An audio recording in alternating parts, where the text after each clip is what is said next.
नमस्कार साथियों। तो आज हम लोग पढ़ेंगे क्लास 10th का विज्ञान का साइंस का एक चैप्टर है प्रकाश का प्रवर्तन। क्या पढ़ेंगे? प्रकाश का प्रवर्तन। तो सबसे पहले हम इसमें समझेंगे कि प्रकाश होता क्या है। तो प्रकाश एक, जैसा कि डिफिनेशन में लिखा हुआ है, प्रकाश एक ऊर्जा का रूप है जिसकी सहायता से हम वस्तुओं को देखते हैं। यह एक माध्यम भी है। जैसे कि अब हम समझेंगे, जैसे ये क्या है? सूर्य है, ठीक है, और ये कोई वस्तु है। क्या है? ये कोई वस्तु है। क्लियर? तो प्रकाश की किरण यहाँ पर आती है और फिर टकराकर ये हमारी आंखों के बीच, हमारी आंखों के पास आती है, तो हमें यह वस्तु दिखाई देता है। मतलब कि प्रकाश एक माध्यम भी है जिसके द्वारा हम वस्तुओं को देख पाते हैं। मतलब प्रकाश यहाँ से निकलती है, वस्तु से टकराकर हमारी आंखों तक पहुँचती है, तो ही हम वस्तु को देख पाते हैं। इसलिए प्रकाश एक माध्यम भी है। क्लियर? अब हम यहाँ समझेंगे कि प्रकाश कि प्राकृतिक माध्यम कौन है और मानव निर्मित माध्यम कौन है। मतलब कि प्रकाश की प्राकृतिक माध्यम का मतलब यह है कि ईश्वर द्वारा बनाई गई चीजें जिससे प्रकाश निकल रहा है उसे प्राकृतिक माध्यम करते हैं। जैसे सूर्य और तारे ईश्वर द्वारा बनाई गई चीजें हैं। प्रकाश की मानव निर्मित माध्यम मतलब बल्ब, ट्यूब और मोमबत्ती, ये भी प्रकाश, इनसे भी प्रकाश निकलती है, पर ये मानव द्वारा बनाए गए हैं, इसलिए मानव निर्मित माध्यम कहा जाता है। क्लियर? प्रकाश के गुण अब हम पढ़ेंगे। क्या? प्रकाश के गुण। तो प्रकाश निर्वात में भी चल सकता है। इसका मतलब यह है कि हम लोग जानते हैं कि यह हमारी पृथ्वी है और पृथ्वी का एक क्या है? वायुमंडल है। पर सूर्य से जो प्रकाश की किरणें आती है वहां पर न वायुमंडल है और न ही हवा है, उसके बावजूद भी प्रकाश की किरणें हमारी पृथ्वी तक पहुंचती है। इसका मतलब यह है कि यह निर्वात में भी चल सकती है। क्लियर है?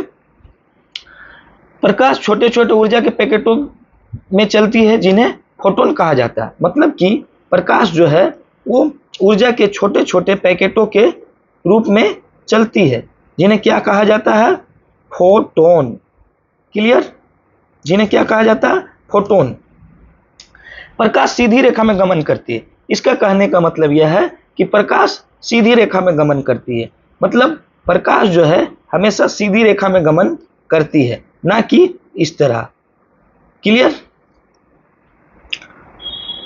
प्रकाश सर्वाधिक चाल निर्वात में होती है। इसका मतलब यह है कि ये मान लिया जाए कि ये कांच है। क्लियर? ये पानी है। क्लियर? और ये हवा है और यहां पर कुछ नहीं है। क्या है? यहां पर निर्वात, मतलब वहां पर कुछ नहीं है, ना हवा है, ना पानी है, ना कांच। तो सबसे ज्यादा प्रकाश की चाल क्या होगी? निर्वात में होगी, सबसे ज्यादा। क्लियर है? सबसे ज्यादा प्रकाश की चाल किस में होगी? निर्वात में होगी।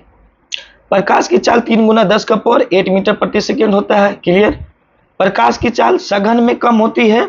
ये देखिए, मतलब इसके जो मॉलिक्यूल होते हैं ये काफी नजदीक होते हैं कांच के। उसके बाद इससे कम घना कौन होता है? पानी। उससे कम घना कौन होता है? हवा। और निर्वात में नहीं। इसका मतलब कि सबसे ज्यादा प्रकाश की चाल निर्वात में होती है, उसके बाद उससे ज्यादा हवा में होगी, उससे ज्यादा पानी में होगी, उससे ज्यादा कांच में होगी। मतलब सघन में कम होती है। पारदर्शी पदार्थ वैसी वस्तुएं जिनसे प्रकाश आर पार निकल जाती है, वैसे वस्तुओं को पारदर्शी वस्तु कहते हैं। जैसे पानी और कांच। मतलब कि अगर शीशा का गिलास लिए और उसमें पानी भर दिए और एक सिक्का अगर या कोई वस्तु डाल दिए तो साफ साफ दिखाई देता है। इसका मतलब क्या है कि प्रकाश शीशा से भी आर पार हो जाता है और पानी से भी आर पार हो जाती है। ऐसी वस्तुओं को क्या बोला जाता है? पारदर्शी वस्तु। पारभासी वस्तु वैसी वस्तुएं जिसके प्रकाश का कुछ अंश पार कर जाती है, वैसी वस्तुओं को पारभासी वस्तु कहते हैं या पारभासी पदार्थ कहते हैं। जैसे तेल लगा हुआ कागज, अगर ये कागज है और अगर इस पे हम अगर तेल लगा देते हैं तो ये चीजें इधर दिखाई देने लगती है।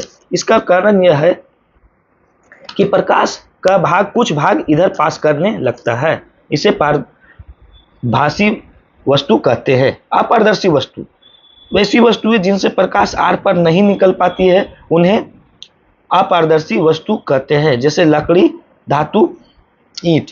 मतलब कि लकड़ी किससे देखते होंगे कि लकड़ी का अगर दरवाजा है तो उस पार कोई खड़ा है तो दिखाई देगा नहीं।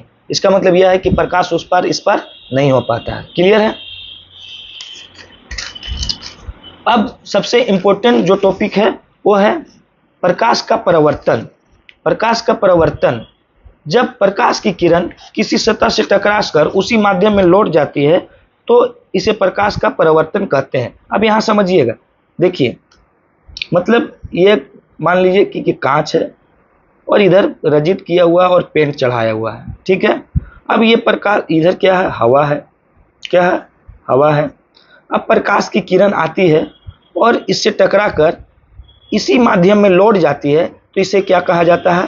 प्रकाश का परावर्तन। मतलब जो माध्यम में आया और वही माध्यम में टकराकर लौट गया, इसे प्रकाश का परावर्तन कहा जाता है। क्लियर? अब प्रकाश के परावर्तन के दो प्रकार है, एक नियमित परावर्तन और दूसरा विसरित परावर्तन। नियमित परावर्तन, जब प्रकाश की किरण समतल सतह पर टकराती है तो उसे नियमित परावर्तन कहते हैं। जैसे ये समतल सतह और ये प्रकाश की किरण आई और ये लूट गई और ये एक दूसरे के समांतर होती है, देख रहे होंगे समांतर है। इसे अंग्रेजी में रेगुलर रिफ्लेक्शन कहा जाता है। विसरित परावर्तन, जब प्रकाश की किरण किसी खुदरे सतह से टकराती है और वापस उसी माध्यम में लौट जाती है तो इसे विसरित परावर्तन कहते हैं। जैसे कि देख रहे हैं ये खुदरी जगह है और ये प्रकाश जिधर तिधर फैल जाती है, इसे इरेगुलर रिफ्लेक्शन भी कहते हैं। ठीक है, अब नेक्स्ट क्लास में हम लोग पढ़ेंगे प्रकाश के परावर्तन के नियम। क्लियर?